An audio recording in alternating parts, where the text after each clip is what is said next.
Hello everyone, welcome to English with Evelyn. और हम लोग आज विलियम वर्ड्सवर्थ की द सॉलिटरी रीपर पढ़ेंगे, लेकिन उसके पहले मैं आपको एक चीज़ दिखाना चाहती हूँ।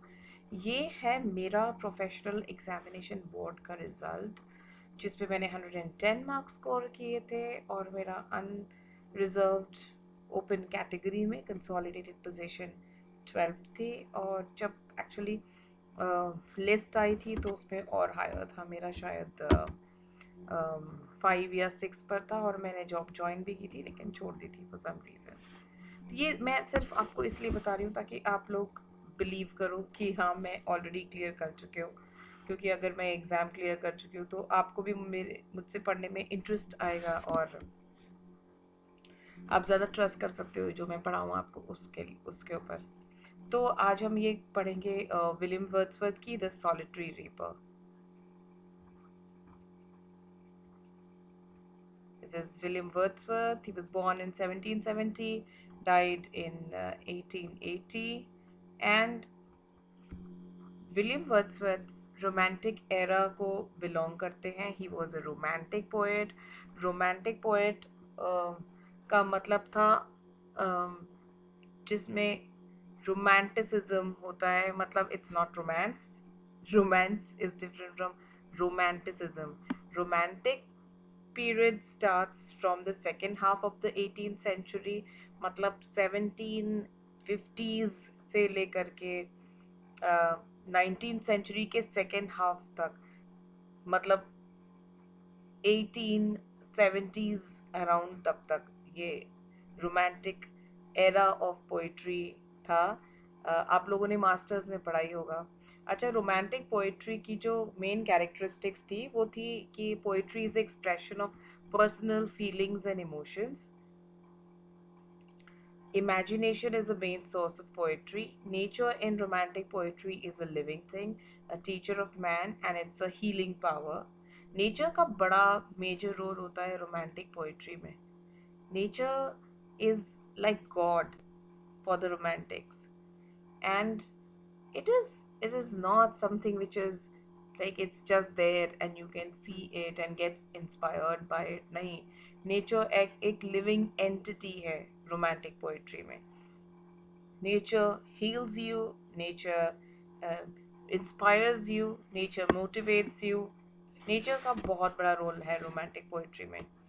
एंड ये जो रोमांटिक्स थे ना, ये इंडिविजुअलिज्म में बिलीव करते थे. They believed that man is supreme and man is better. Man is actually, not there to fulfill the need of the society, but the society is there to fulfill the need of an individual. And the major romantic poets are William Wordsworth, W.B. Keats, Byron, Shelley and Coleridge, S.T. Coleridge. ये romantic poets हैं. अब हम pome पे आते हैं. Pome का जो first stanza है वो है behold her single in the field. Behold means look at her, see her. Behold her single in the field, yon solitary highland lass. Solitary means single. Highland is the mountainous parts of the northern Scotland. तो उस areas को, जो mountainous reason है Scotland का, उनको highlands बुलाते हैं. Lace का मतलब होता है गर्ल. तो it is, you can imagine that from the place where Wordsworth is passing, he can see a girl. There is this girl, she is reaping, you know अपनी सिकल हाथ में लेके, अपना हसिया को हाथ में लेके वो क्रॉप को काट रही है. और दूर से वर्ड्सवर्थ ने उनको देखा, और वर्ड्सवर्थ ने उस लड़की को देख करके, एक शायद कोई पास अब आए या जो साथ में है उनको कहा कि see, look at her, she is there alone single in the field. Look at that solitary highland lass, the girl, and she's reaping. Okay, वो ग्रेन को काट रही है, and she's singing by herself. वो कुछ गा रही है. stop here or gently pass. What he means by this is, whoever he is talking to, whoever is there, या तो आप रुक जाओ यहाँ पे to enjoy her song, the music, with me. Either, or you gently pass. आप शांति से धीरे से चले जाओ यहाँ से ताकि वो डिस्टर्ब ना हो. Alone she cuts and binds the grain and sings a melancholy strain. Oh, listen, for the vale profound is overflowing with the sound. ये बोलते हैं कि वो अकेली ही अनाज या ग्रेन या जो भी क्रॉप है उसको काटती जा रही है और बांधती भी जा रही है, फूलों में उसको बांध रही है. And she sings a मेलनकली strain. देखो क्या होता है ना कि हम एक सॉन्ग सुनते हैं किसी और लैंग्वेज में, अगर हम सुनेंगे तो भी हमको उतना समझ में आ जाएगा. अगर हमको उसकी वर्ड्स नहीं भी समझ में आएंगे, एक म्यूजिक से हमको समझ में आएगा ये सैड सॉन्ग है, हैप्पी है ना, यहाँ पे कुछ सेलिब्रेशन हो रहा है या कोई फ्यूनरल की म्यूजिक है. ठीक है, तो ऐसे ही she he can understand, from that sound, from the tune that she's singing, कि this is melancholy, ये sad song आ रही है ना. strain मतलब धुन, है ना. oh listen for the vale profound. Well का मतलब होता है वैली, प्रोफाउंड होता है डीप. तो बोलते हैं सुनो कि ये जो वादियां हैं, है ना, is overflowing with the sound. Overflowing से मतलब था कि क्योंकि वो वादियों में गाना गा रही है तो ऑब्वियसली वो वहाँ पे एको हो रहा होगा, है ना. तभी तो वो इतनी दूर से सुन पा रहे हैं ना उस लड़की के गाने को, उसके सॉन्ग को. तो इसलिए वो बोल रहे हैं this deep valley is overflowing with the sound. So you see how beautifully, he has brought us to that scene where we are somewhere up there near Wordsworth और हम नीचे देख रहे हैं वादी में, है ना, वहाँ पे ये कुछ अनाज काट रही है और गा रही है. and he can hear that she is singing a sad song. ठीक है. Now this is that girl, a picture of that girl with the sickle in her hand. Sickle होता है हंसिया जिसको हम कहते हैं, है ना. Behold her single in the field, he says, looking at the girl. Oh, listen for the vale profound. Vale profound, ये ऊपर से जैसे he must be somewhere around in the passages here in the mountains, and he can see that the vale profound, जो गहरी ये जो वादी है, it is overflowing with the sound. So what is the poet doing in the first stanza? The poet is imploring his listener, whoever is there with him. He says, stop, look at the girl. देखो वो कैसे अनाज के पूले बांध रही है, उसको अपनी हंसिया से काट रही है और साथ में गा भी रही है. The poet asks the listener to stop here. You stop here or gently pass so that you do not disturb the flow of the song that the girl is singing. And he says, as she cuts and binds the grain, she sings a melancholy strain. And the whole valley is full of the song because it is overflowing. The song is echoing in the song, in the valley. The song sounds to the poet to be a sad one. He can make out that it's a sad song. Wordsworth emphasizes the girl's isolation by using the words such as single, solitary, by herself, and alone. है ना, ये इतने सारे words हैं जिससे हमको ये पता चल रहा है कि that girl, there is no doubt about it in our minds that the girl is alone by herself over there. वो अकेली है वहाँ पे. The girl is alone but she is surrounded by nature. ठीक है, तो ये एक जो बाइंडिंग है मैन की नेचर के साथ में. नेचर इज लाइक, मैंने आपको पहले ही बताया, nature is like God for the romantic poets. It's like the creator, okay, from where everything comes and where everything goes. आप वर्ड्सवर्थ की पोइट्री पढ़ोगे, कीट्स की पोइट्री पढ़ोगे तो आपको ये जो थीम है ये रोमांटिक्स की, ये बार बार आपको उसमें पढ़ने मिलेगी. तो the girl is alone over there, लेकिन उसके आसपास वो घिरी हुई है नेचर के एलिमेंट्स से. The act of reaping alone in the field also binds the girl to the earth because she is reaping. अनाज कहाँ उग रहा है? जमीन पे उग रहा है ना, अर्थ पे उग रहा है.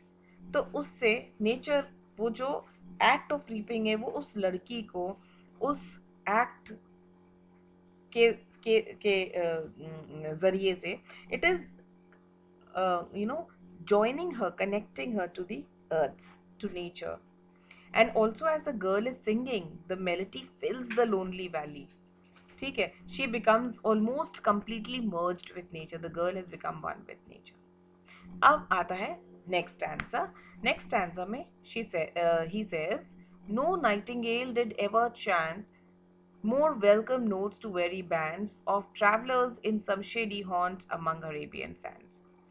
ये जो चैंट वर्ड है ना, ये एक ओल्ड इंग्लिश का वर्ड है. अब हम इसको चैंट बोलते हैं. चैंट मतलब गाना या किसी चीज का जाप करना, उसको कहते हैं चैंट. तो नाइटिंगेल ये एक बड़ा ही मीठा गाने वाली चिड़िया समझी जाती है. लेकिन वर्ड्सवर्थ बोल रहे हैं कि no nightingale did ever chant. किसी नाइटिंगेल ने आज तक इतना मीठा नहीं गाया है. किसके लिए? More welcome notes to weary bands. Weary band मतलब थके हुए. बैंड्स मतलब बैंड्स ऑफ ट्रैवलर्स, है ना. Of weary bands of travellers in some shady haunt among Arabian sands. मतलब वो बताते हैं कि एक थका हुआ ट्रैवलर कहाँ मिलेगा आपको. इससे ज़्यादा थका हुआ ट्रैवलर कहाँ होगा जो अरेबियन सैंड्स में मिलेगा. तो बोलते हैं कि उन उन अरेबियन सैंड्स में जाने वाले टायर्ड ट्रैवलर्स को भी कभी उनके ओएसिस पे, उनके शेडी हॉर्न्स में कभी किसी नाइटिंगेल ने भी इतना अच्छा गाना, इतना मीठा गाना कभी नहीं सुनाया होगा. No nightingale did ever chant more welcome notes to weary bands of travellers in some shady haunt among Arabian sands. तो कभी भी इतना मीठा गाना किसी ट्रैवलर को कभी सुनने नहीं मिला है. इतनी मीठे गाने वाली नाइटिंगेल से भी. यहाँ पे फोटोग्राफ है. This is a Nightingale, cute bird. A voice so thrilling never was heard. ये जो नेवर है, वी जहाँ से हटाया है वहाँ पे एक अपॉस्ट्रोफी लगाया है. A voice so thrilling. Thrilling मतलब जो आपको बहुत एक्साइटमेंट से भर दे. ये कभी आपने नहीं सुनी. In springtime from the cuckoo bird. Cuckoo bird is associated with the springtime. The script springtime cannot be imagined without the cuckoo bird. So he says, इतनी थ्रिलिंग आवाज, इतनी जोश से जो आपको अंदर तक ना इमोशन से भर दे, ये आवाज कभी स्प्रिंग टाइम में कुकू बर्ड ने भी नहीं गाया होगा ऐसी आवाज. Breaking the silence of the seas among the farthest Hebrides. ये स्कॉटलैंड की बात है. तो ये स्कॉटलैंड से ही लगे हुए कुछ आइलैंड्स हैं, हेब्रिडीज, उनकी बात कर रहे हैं कि जो सीज मतलब समुद्र की जो खामोशी है वो तक इस गीत ने तोड़ दिए. हेब्रिडीज आइलैंड्स के. There is this sea. Scotland के पास में जो डार्क ब्लू है ये हेब्रिडीज है और ये कुकू बर्ड है. In the second stanza, now again I'm again reading out what the second stanza is telling us. It is just a revision of what I've just explained to you. So in the second stanza, the poet compares the woman's song to the sounds of two singing birds. कौन से दो singing birds हैं? एक तो Nightingale है और एक Kuku bird है. The woman's sound, her song, her voice is more welcome than any chant of the nightingale to the tired travelers in the Arabian desert. And that the cuckoo bird in spring never sang with a voice as exhilarating, as exciting, as filling you with emotions. It was never like this. अब जब इतना song, उसका जो tune है, उसकी जो जो tune है, जो उसकी म्यूजिक है, वो एंजॉय करने के बाद में इनको लगता है काश मुझे ये पता भी चल पाता कि ये सॉन्ग किसके बारे में. See it's an expression of natural human inborn innate human curiosity कि गा किस बारे में रही, ये सॉन्ग किस बारे में है. तो ये बोलते हैं, will no one tell me what she sings, क्या कोई मुझे नहीं बताएगा कि ये क्या गा रही है? Perhaps, अब ये अंदाजा लगा रहे हैं, perhaps शायद, the plaintive numbers flow for old and happy far off things and battles long ago. शायद ये जो plaintive मतलब जो sad ट्यून जो निकल रही है, किसके लिए? हो सकता है पुरानी कोई बातें हैं जो बहुत सैड है, अनहैप्पी स्टोरीज हैं, या बैटल्स के बारे में, जो जो जो उनके बारे में किस्से हैं, शायद ये उसके बारे में। और is it some more humble lay, क्या ये और थोड़ी सी हम्बल है? शायद ये इतनी लॉफ्टी, इतनी बड़ी चीज नहीं है, कोई बैटल्स या पुरानी बातें नहीं है, ये फेमिलियर मैटर्स ऑफ टुडे, हम तुम के जो जीवन की सिंपल चीजें हैं, है ना, क्या ये उस बारे में है? और is it some more humble lay, lay मतलब song, familiar matter of today, क्या ये हमारे आम जीवन के बारे में, आम बातों से रिलेटेड कोई सिंपल सा गाना है? सम नेचुरल सॉरो, लॉस और pain that has been and may be again, क्योंकि कोई भी ऐसा नेचुरल सॉरो नहीं है जो आज हो गया है कल नहीं होगा, है ना? या ऐसा लॉस जो आज तो एक्सपीरियंस कर लिया हमने, कल नहीं होगा, कौन कह सकता है? या कोई ऐसा पेन, ऐसा दर्द, ऐसी कोई चीज जो हुई है कभी और कभी वापस भी हो सकती है, क्योंकि नॉर्मल लाइफ, जो एवरीडे लाइफ, जो कॉमन लाइफ है, वो तो यही है कि जो आज हमने एक्सपीरियंस किया है, हो सकता है हम कल फिर एक्सपीरियंस करें।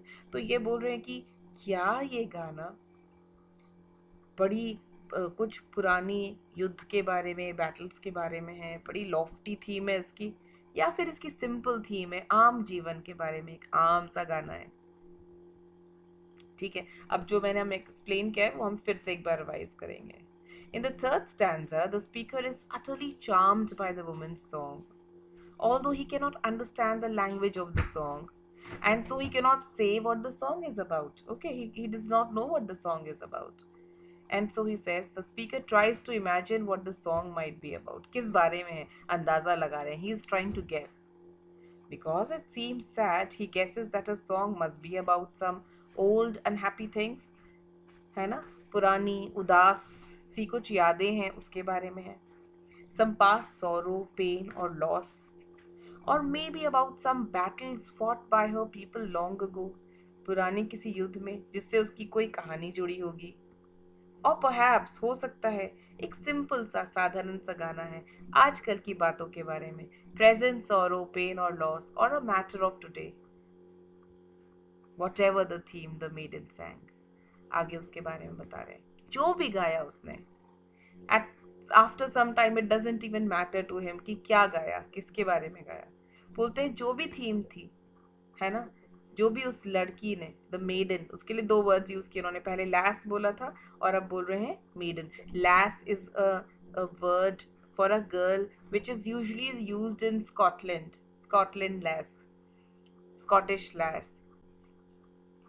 As if her song could have no ending. उसका गीत वो सुनते रहे लेकिन उसका गीत खत्म होने को ही ना आया, वो चलता ही रहा.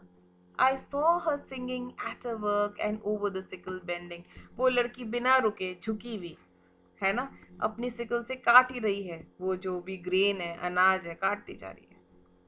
I listened, motionless and still. बिल्कुल चुपचाप वहां खड़े होकर के मैंने सुना. And as I mounted up the hill, और जैसे मैं अपने रास्ते पर आगे गया, है ना, the music in my heart I bore. Bore क्या है? बेर. बेर जो वर्ड है, BEAR, बियर नहीं होता है, बेर होता है. बेर का मतलब मैंने उसको अपने ऊपर मतलब उठाए रखा, उसको मैंने कैरी किया, अपने साथ में लेकर गया. The music in my heart I bore, I carried that music in my heart long after it was heard no more. होता है ना, बहुत सारी चीज़ें होती हैं, बहुत सारे किस्से होते हैं, बहुत सारे गाने होते हैं, बहुत सारी चीज़ें होती हैं जो जब आप सुनना बंद कर देते हैं या वो इंसिडेंट खत्म हो जाता है तो भी आप अपने दिल में उस बात को कैरी करके रखते हैं. उसी तरह से ये बोलते हैं कि जैसे उस गाने को मैंने बहुत टाइम बाद, जब मैं it was not heard any more, still I bore that music in my heart. ये सिकल का मीनिंग बताया, a farming tool with a curved semi circular blade, जो कि हम जिसको कहते हैं हंसिया। और अब वापस से हम एक बार इसका रिवीजन करते हैं। The poet ends the pome saying that as the speaker understands that whatever the reaper sings about, he listened motionless and still, शांत रह करके, खड़े होके, बिना हिले डुले उन्होंने वहां पे वो गाने को सुना। और जैसे वो अपने रास्ते पे आगे फिर से बढ़ते हैं, he carried her song with him in his heart long after he could no longer hear it. He could not hear it, after some time, but वो गाना उनके साथ हमेशा उनके दिल में हमेशा जिंदा रहा। The beauty of the song has touched his heart and lingered, it hung around, वो वहीं पे, वो मतलब उनके जहन से वो गाना नहीं निकल पाया, in his mind, giving him joy as he travelled up the hill and carried her song with him long after he could no longer hear it. और जैसे ही वो आगे पहाड़ी पर आगे चढ़ते चलते हैं, वो उसका गीत अपने साथ अपने दिल में लेकर चलते हैं, जब उसको सुनना बंद कर देते हैं तो भी। अच्छा, अब हम उसका एक बार स्ट्रक्चर को, उसके फॉर्म को देखते हैं। इस पोम में क्या है, 4 8 लाइन स्टैंजाज हैं, 4 स्टैंजाज हैं 8 8 लाइन के। फर्स्ट स्टैंजा में सीन को सेट करते हैं, वो सीन को बताते हैं कि कहाँ है, क्या चल रहा है, ठीक है। सेकंड में वो दो चिड़ियों से कंपैरिजन करते हैं, हमको बताते हैं कि वो सॉन्ग किस हद तक अच्छा है, कि नाइटिंगेल और कुकू बर्ड का सॉन्ग भी उसके आगे कुछ भी नहीं है ना। थर्ड में वो बताते हैं कि क्या कंटेंट था, क्या थीम था गाने का। और फोर्थ में वो बताते हैं कि वो जो सॉन्ग है वो कैसे उनके दिल में हमेशा के लिए रह गया है ना। ये जो मीटर है पोम का, ये आयाम्बिक टेट्रामीटर है। और अब हमारे पास में इतना टाइम नहीं है कि हम मीटर समझा सके, बट हाँ, क्योंकि एमसीक्यूज है, आई थिंक अगर आप इसको याद कर लेंगे कि इस पोम का जो मैं अच्छी टीचर नहीं हूँ, मैं आपको रटने के लिए बोल रही हूँ, लेकिन आयम्बिक टेट्रामीटर लर्न कर लो ये बहुत इजी होगा, क्योंकि अगर मैं इसको एक्सप्लेन करने जाऊंगी तो आप लोग वीडियो देखना बंद कर दोगे। एनीवे, राइम स्कीम है, राइम है, ऑफ कोर्स राइम है। और A B C C D D ये राइम स्कीम है। मैं कैसे बताती हूँ, ए बी फर्स्ट आंसर से बताती हूँ मैं।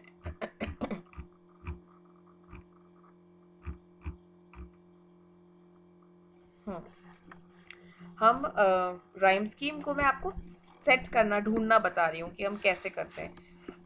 जैसे फील्ड है ना, ये ए है, लैस बी है, सेल्फ सी है। अभी तक कोई भी जो लास्ट साउंड है वो मैच नहीं किया है, राइम नहीं किया है, तो हम उसको अलग अलग वर्ड्स दे रहे हैं। जैसे ये लैस के साथ में पैस ये मैच हुआ है, तो ये भी कॉमन हो जाएगा। जैसे ये ए है, ये बी है, ये सी है, तो ये भी बी है। ए बी सी बी, क्या है ये, ए बी सी बी। फिर ग्रेन, स्ट्रेन, प्रोफाउंड, साउंड, तो ये क्या है, ए बी सी बी, ठीक है। डी डी, ठीक है। और E E, A B C B, D D, E E, okay.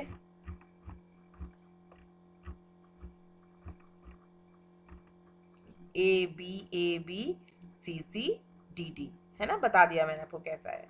अब इसमें और कौन सी पोएटिक डिवाइसेस यूज किए हैं, देखिए, अगर आपको क्वेश्चन एग्जाम में आता है फिगर ऑफ स्पीच तो भी वही है, अगर बोलते हैं पोएटिक डिवाइस तो भी वही है, ठीक है।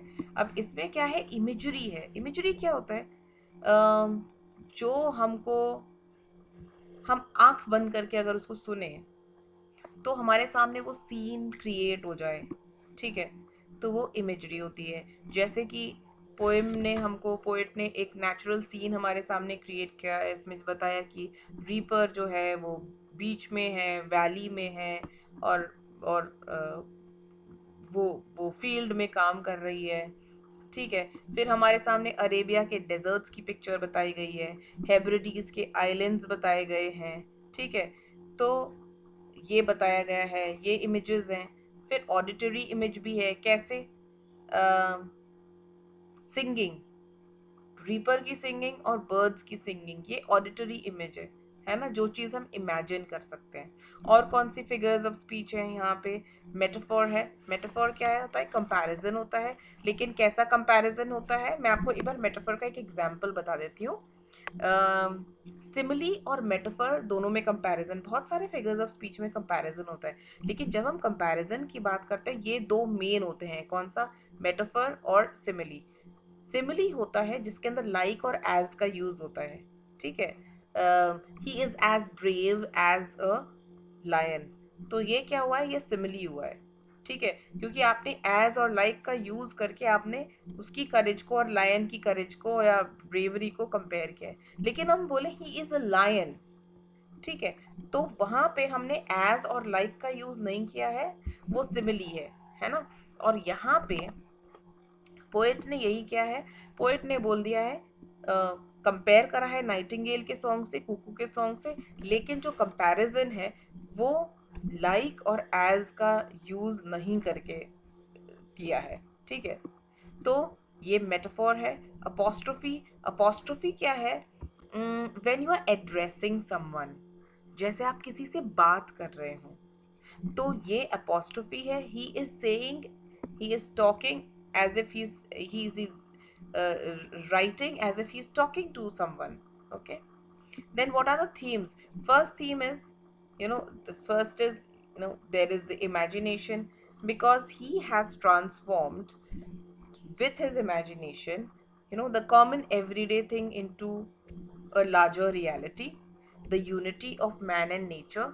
कॉमन चीज है, एक आप जा रहे हो, जैसे आप इमेजिन करो इंडिया में कि एक गाड़ीवान अपनी गाड़ी लेकर के जा रहा है और वो एक कोई गीत गाता हुआ जा रहा है, अपनी लोक संगीत कुछ गाता हुआ जा रहा है ना। बहुत ही कॉमन एवरीडे चीज है, लेकिन उन्होंने कितनी बड़ी रियलिटी बना दिया है। उन्होंने कैसे उसको एक बड़ा सा कनेक्शन बना दिया है मैन और नेचर के बीच में, ठीक है। तो यहाँ पे हमारी पोम द सॉलिटरी रीपर पूरी होती है। हमने पोम के एग्जैक्ट स्टैंजर्स को पढ़ के एक्सप्लेन करके और फिर उसका एक्सप्लेनेशन फिर से एक बार रीड कराया आपको। फिर मैंने आपको उसका एनालिसिस, फॉर्म, इमेजरी, ये सब चीज़ें भी बताई हैं। जो फिगर्स ऑफ स्पीच उसमें यूज़ हुई हैं ये भी बताई है, ठीक है। अब ये पोम अभी के लिए तो ये हो गई है। बाद में जब मैं ना आपके लिए टेस्ट सीरीज लेकर के आऊंगी, तब मैं इससे रिलेटेड क्वेश्चंस आपके लिए लेकर के आऊंगी। वो मैं अभी नहीं दूंगी, वो मैं बाद के लिए रखती हूँ, ठीक है। तो thank you for listening to me, for watching the video, and please subscribe to my channel, and please share the link or the video with your other friends also who are preparing. And thank you very much. See you tomorrow, hopefully.